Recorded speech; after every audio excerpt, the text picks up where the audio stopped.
Salam pemirsa, salam jumpa di channel Era Baru Inspirasi. Terima kasih untuk Anda pemirsa yang mengikuti dan menonton Era Baru Inspirasi.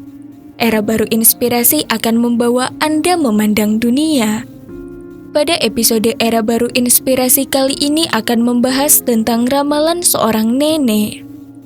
Ada cerita tentang seorang nenek di distrik Pauting, Provinsi Hebei, Tiongkok.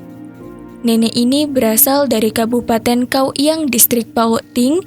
Ramalan yang pernah diprediksi sebelumnya telah terbukti akurat dalam beberapa dekade terakhir. Dia juga memperingatkan orang-orang sekarang bahwa manusia akan mengalami bencana dan orang-orang jahat tidak akan dapat meloloskan diri dari maut meskipun bersembunyi dimanapun. Dapat dikatakan bencana ini mungkin disiapkan secara khusus untuk orang-orang jahat. Tentang Crazy Po. Pada tahun 1930-an sampai 1940-an, orang-orang dari berbagai daerah di distrik Pauting, Provinsi Hebei, Tiongkok pernah melihat nenek ini. Konon katanya orang-orang baru tahu nenek ini bisa meramal masa depan karena kejadian ini. Pada musim panas ketika itu, keluarga Feng kehilangan ayam ternak. Pencurinya ternyata dua anak laki-laki pengangguran keluarga Wang. Orang-orang tahu kedua bersaudara ini selalu luntang-lantung sepanjang hari. Merekalah yang mencuri ayam tetangganya. Namun karena tetangga lama, keluarga Feng akhirnya tidak memperpanjang masalah itu dan dianggap selesai secara kekeluargaan. Pada keesokan paginya, nenek misterius itu tiba di depan pintu rumah keluarga Wang sambil menangis. Dia berteriak ada tamu tak diundang. Karena tidak mengerti dengan ucapannya dan dianggap tidak waras, tentu saja tidak ada yang menanggapinya dengan serius. Hanya saja anak-anak desa di sana merasa lucu, lalu meniru gaya ucapan nenek itu untuk permainan. Entah apakah itu kebetulan, malam itu saat sedang makan, putra sulung keluarga Wang tiba-tiba tersangkut tulang ayam di tenggorokannya. Awalnya dipikir itu bukan masalah besar. Umumnya cukup dengan menelan ubi rebus untuk mengatasi sesuatu yang menyangkut di tenggorokan. Tapi siapa sangka, hanya beberapa suap ubi rebus itu, putra sulung Wang pun tewas tercekik hidup-hidup. Kejadian yang sempat membuat heboh masyarakat desa ketika itu membuat orang-orang mulai menaruh perhatian pada ucapan si nenek. Suatu hari, atap rumah keluarga He bocor. Ketika Pak He naik ke atas untuk memperbaiki atap rumahnya, nenek itu menatapnya lalu tiba-tiba berteriak, bukan atapnya yang bocor, tapi periuk nasi yang bocor. Pak He tidak peduli dengan kata-kata si nenek gila itu, hanya menanggapi sekadarnya. Tapi beberapa hari kemudian, Pak He melihat putranya menyelinap mengambil beras. Ternyata anak Pak He ini diam-diam berjudi lagi dan berhutang judi karena tidak berani meminta uang pada keluarga, lalu membayar utang dengan beras. Ucapan si nenek yang dianggap gila itu sepertinya menjadi kenyataan lagi. Si nenek seringkali sendirian sambil membawa tas kecil berisi dupa. Ia menumpang menginap di rumah pertanian dan kuil, berjalan dengan sebatang tongkat sambil berdendang tak jelas. Si nenek biasanya meminta dulu sebatang dupa ketika ada yang memberinya makanan. Jika tidak, ia tidak akan makan. Begitu sampai di kuil, si nenek lebih dulu menyapu sampai bersih lalu bersembahyang. Senandung si nenek yang rada aneh. Orang-orang pada saat itu sama sekali tidak mengerti apa maksudnya. Jadi mereka pun memanggilnya nenek gila. Seiring berlalunya waktu, orang-orang perlahan-lahan mendapati semua senandung nenek gila itu ternyata terbukti satu demi satu. Banyak peristiwa gaib tentang nenek gila itu beredar luas di daerah setempat.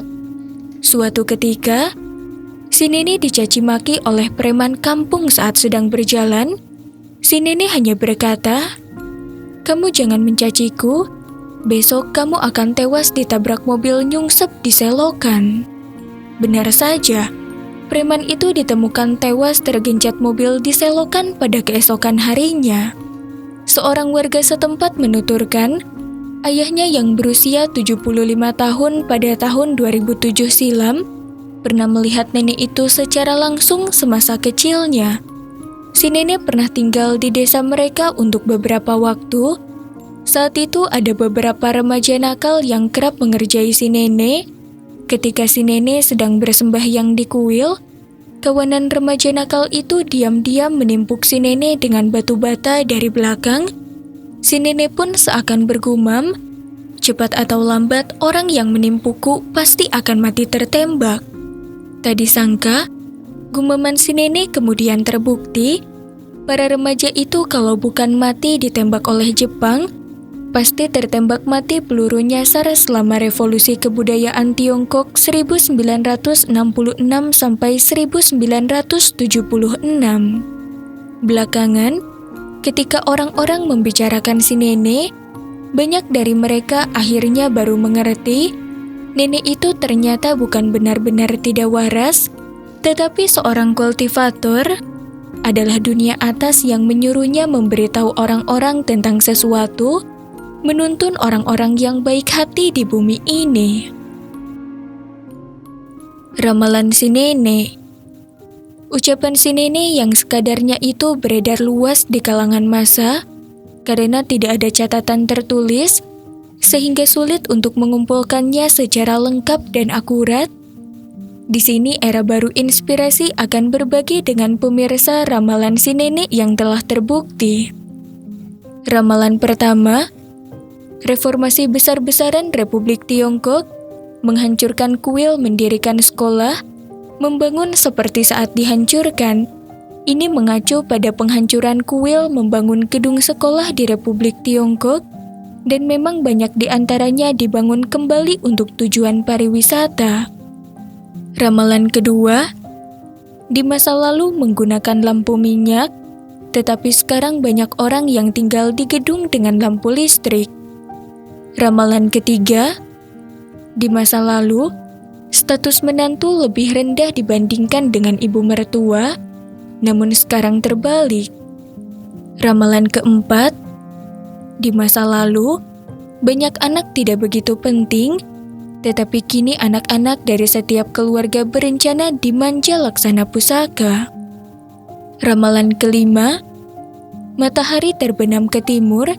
Ini mengacu pada negeri Jepang yang mengalami kekalahan menjelang berakhirnya Perang Dunia Kedua di timur Tiongkok, perang saudara Partai Komunis Tiongkok dengan pemerintah nasionalis untuk merebut kekuasaan setelah kekalahan Jepang. Pemerintahan nasional ditumbangkan oleh Partai Komunis Tiongkok untuk merebut kekuasaan.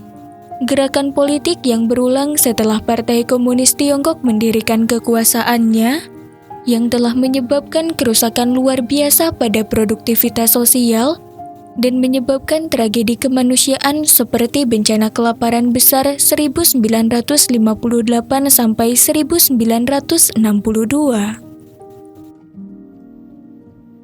Ramalan bencana. Beberapa ucapan si nenek sebelumnya adalah ramalan tentang peristiwa puluhan tahun silam yang telah terbukti, dan ramalan yang disebutkan di bawah ini untuk memperingatkan orang-orang yang baik hati bahwa umat manusia akan menghadapi bencana besar. Bencana besar ini mungkin sama dengan yang diramalkan oleh anak ajaib asal India, Abhigya Anand. Tumpukan tengkorak manusia setinggi gunung, darah-darah yang berceceran laksana sungai. Setelah pembersihan dan pemurnian, 9 dari 10 orang mati, hanya tersisa 1 yang hidup. Prediksi dari Ti Mu Ching atau Sutra Ibu Pertiwi tentang bencana yang lebih besar akan segera tiba. Separuh dari warga dunia akan kehilangan nyawanya. Selain Sutra Ibu Pertiwi, anak ajaib dari India Abhigya Anand juga meramalkan bencana lain yang lebih besar. Anand menyatakan bahwa tingkat keparahan dari bencana ini akan jauh lebih parah dari virus COVID-19. Sebenarnya para peramal Tiongkok dari dinasti masa lalu dan banyak paranormal di kalangan rakyat yang dapat meramalkan masa depan, telah menyebutkan bencana besar akan dihadapi umat manusia. Bencana yang digambarkan dalam ramalan itu benar-benar mengerikan. Itu juga untuk menyadarkan orang-orang moralnya merosot dan tidak menghormati Sang Pencipta di masa bencana terakhir. Mereka hanya dengan menjauhi kejahatan dan kembali ke kebaikan dan dengan tulus meminta ampun kepada Tuhan. Hanya dengan meminta perlindungan Tuhan, kita baru bisa selamat dari bencana, melangkah ke era baru yang indah menuju ke cahaya terang, kebaikan. Nah pemirsa, cukup sampai di sini dulu topik hari ini. Di episode berikutnya, Era Baru Inspirasi akan menyajikan kisah-kisah baru yang lebih menarik. Jika Anda menyukai video ini, jangan lupa klik like, subscribe, dan share. Jangan lupa kunjungi selalu channel Era Baru Inspirasi untuk mengetahui informasi tentang peristiwa misterius lainnya. Jika Anda punya usul dan pendapat, silahkan tinggalkan komentar. Terima kasih dan sampai jumpa lagi di episode berikutnya. Salam.